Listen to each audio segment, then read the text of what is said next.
Moun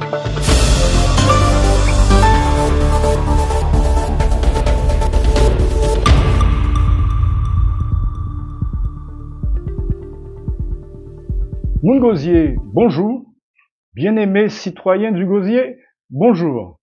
Samedi 10 janvier, la semaine dernière, Moun Gosier a fait savoir qu'elle va présenter sa candidature aux élections municipales et communautaires du Gosier en mars prochain.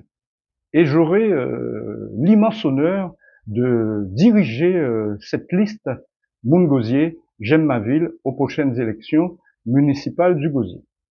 Et je vous le dis d'emblée, notre maître mot, notre postulat durant cette élection municipale va s'articuler autour de l'eau potable et la dignité guadeloupéenne.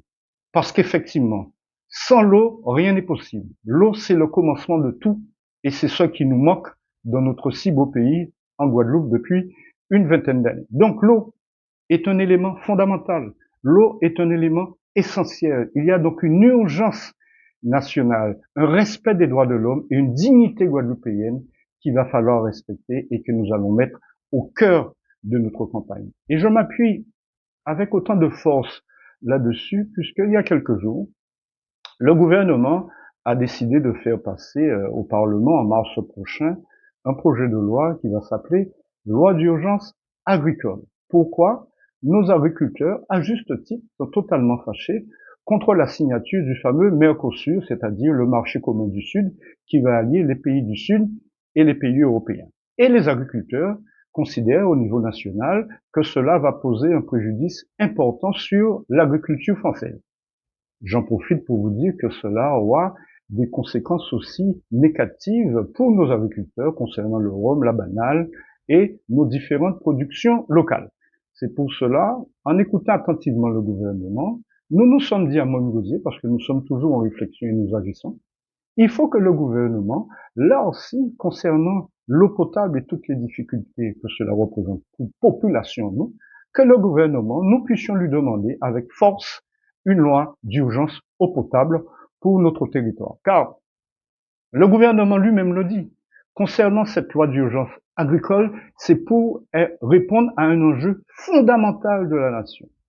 Donc moi aussi je dis, l'eau potable est un enjeu fondamental pour la nation française et il faut donc que le gouvernement, le plus rapidement possible, car nous l'avons déjà sollicité, comme je vous l'ai dit, au mois de novembre dernier, j'ai personnellement interpellé le Premier ministre qui m'a répondu sur ce sujet, et nous nous disons qu'il va falloir continuer et que demain, nous aussi, nous aurons une loi d'urgence nationale concernant l'eau potable, car il n'est pas acceptable que nous ayons en ce moment autant de coupures d'eau. C'est un problème de dignité, c'est un problème de démocratie.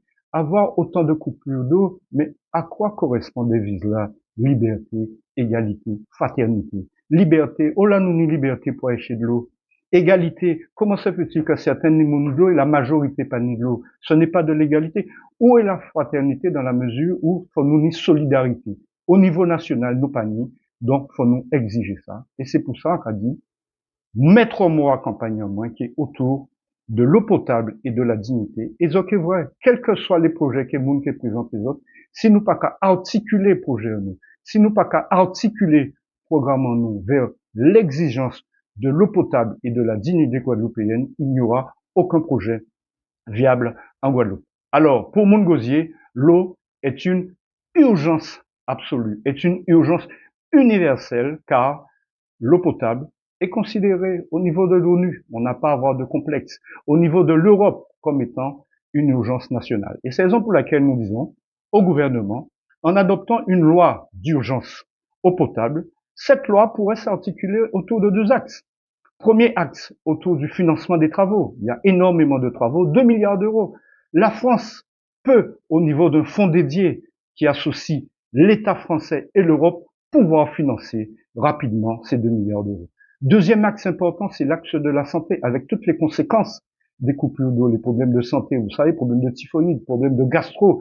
Bref, il faut absolument, sur l'axe santé, que l'État protège la population du Gosier et aussi, bien entendu, la population de la Guadeloupe de ces coupures d'eau, car il y va de notre dignité et aujourd'hui, notre dignité est particulièrement foulée des pieds par l'État, car il n'est pas normal que cette situation ne soit pas réglée.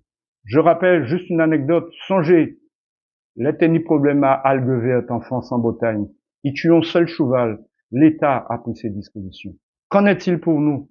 Pas la peine de parler du chlordécone, pas la peine de parler des sargasses. Enfin, nous péquez arrêter. Donc, nous disons, à l'occasion de cette élection municipale, c'est une opportunité de se mettre debout en face de l'État, avec responsabilité, aussi avec respect, mais avec autorité, dire à l'État, voilà la priorité sur laquelle l'État français devrait se pencher au plus tôt. Car aujourd'hui, les outils que nous avons, le CMG, le syndicat de l'eau, c'est une coquille vide. Il est vrai que ça va pas très loin. La preuve, regardez ce qu'il en est, parce qu'aujourd'hui, l'État, le préfet, a repris la main parce qu'il y a un déficit cumulé de plus de 50 millions d'euros. Donc, soyons clairs, l'État, vous êtes aux commandes, et en général, on dit celui qui commande décide, celui qui paye décide. Alors, ce n'est pas la peine de faire payer des contribuables guadeloupéens, et actuellement, c'est l'État qui commande. Alors, que l'État prenne ses responsabilités, que l'État paye, et que l'État commande d'une manière claire et nette. Il n'était pas inutile de vous le dire en ce début d'année. Mais rappelez-vous, citoyens du Gosier, ma campagne électorale va s'articuler autour de l'eau potable et de la dignité guadeloupéenne. Bon week-end à tous.